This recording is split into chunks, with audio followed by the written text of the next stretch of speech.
Hey YouTubers, X Factor here with some Epicenter Conquest, one of my all-time favorite maps, but one of the most frustrating.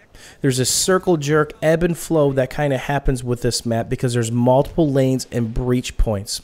What happens 9 times out of 10 is 3 or 4 guys leak through, they back cap a flag, and it's over. The game is done. I thought we were well on our way to doing that to the opposing team, but a circumstance of events happened which put us in the absolute hurt locker.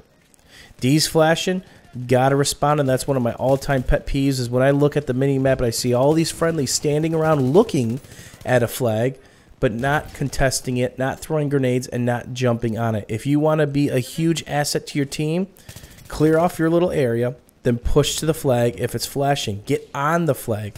Just chuck a grenade. There are certain flags where the burns are so small, you're going to get a hit marker or kill a couple people.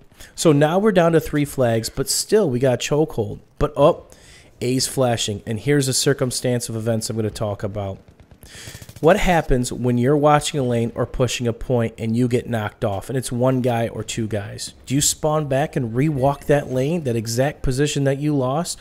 Or you just spawn another flag, happy-go-lucky? Well, if you want to be the ultimate team player to really help your team, no matter how hard it is sometimes, you should rewalk the lane that you held. Chances are no one covered your 6 and cleaned up the mess in aisle 2. And this is what started the downfall of events. They had construction, which is to my left. Obviously, off the break, I pushed far left side, and it's hard to recover. When A's flashing like this and B's flashing like this, they're going to be rats on a sinking ship. They're going to be absolutely everywhere trying to jump off. And it's really hard to cover on Epicenter Rush. It's almost impossible to recover just because, again, there are so many lanes and breach points. Now they've got B. Now we're in a ton of trouble because they're probably going to get to C pretty easily unless they're stopped. C's the power point to this entire flag, this entire round. Not D, C. C allows you to get to A, allows you to get to B, allows you to back rage D and get to E easily. D's a nice flag to have, but I'd rather have A, B, and C from this side. With that combination, you can get D anytime you want. You can get to E pretty easily as long as you pass the road. Now, here's another question. When a flag is flashing, what do? Do you spawn back? Do you spawn to it and immediately try to check things out? Well, you, my friend, are the ultimate PTFO machine, and we need more of you in our cause because that really didn't happen this round either. A lot of people would just spawn at these flags and just keep pushing in their back bases.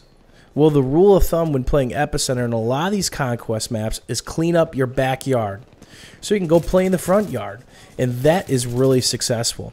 I forgot to mention in this round, we're working with the AEK, foregrip, heavy barrel, Cobra, and this is one of those maps where no matter what kit you pick, long-range champions, G3, A3, SCAR, L, AN94, you're going to do great because there's a lot of long lanes and spots that you can really make those weapons shine. Not to mention all the close range and medium range madness, AEK, M416, M16. No matter what gun you want to roll with, you can really make it work. Now, we're shoehorned into A. Things are not going so well, and I'm kind of shaking for my dear life. Oh, wait, no, I'm not. That is mortar spam, which started happening as you get bottled in. If you get down to 3 flags, you are inviting all the mortar guys to come out and play. When you're also shoehorned into A, they're in construction, spray and pray the stairwell every day. You're going to rack up a ton of kills in the process. Now, the other thing is you can jump down the ramp and back rage it. That ramp was behind me right there. I've gotten some pretty nasty kill streaks just going up the backside of that ramp. Down to just B. I don't want to push A from that main spawn area because we have a ton of friendlies there. I want to push it from another angle or go get C.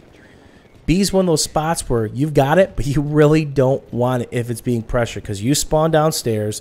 If they've got C, they're upstairs, and you are in a ton of trouble. It is like shooting fish in a barrel for them. Free kills all day, and who wants to spawn into that mess?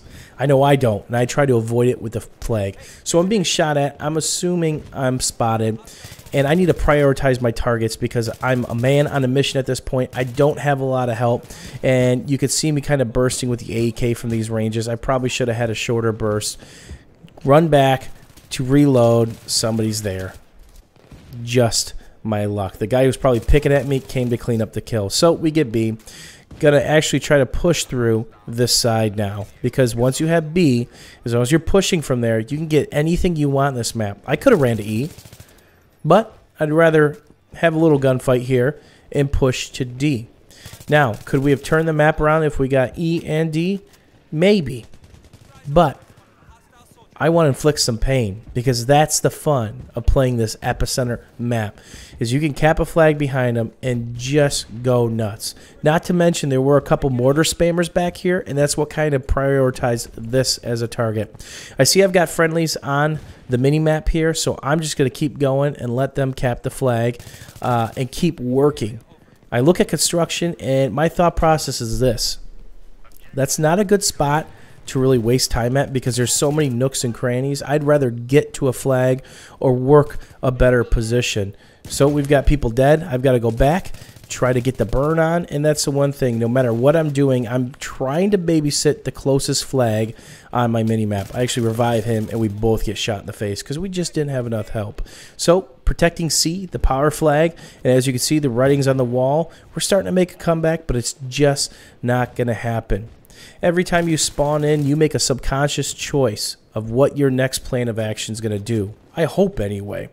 So the next time you see a flag flashing or an important flag is in trouble, try to save it. Try to make a good choice for your team to really help out, because again, it's all about creating ripples in a pond or throwing a rock in a pond. One man's decision can make a multitude of changes that positively or negatively affect your team. I thought that guy was dead. It was so dark. Tried to put a couple bullets in it. Lo and behold, he's alive. Hopefully you guys enjoyed this round and this thought process. And as always, thanks for supporting me. If you enjoyed yourself, learned something today, had a little fun with me, don't forget about the old thumbs up. And as always, we'll see you soon, YouTubers. Bye.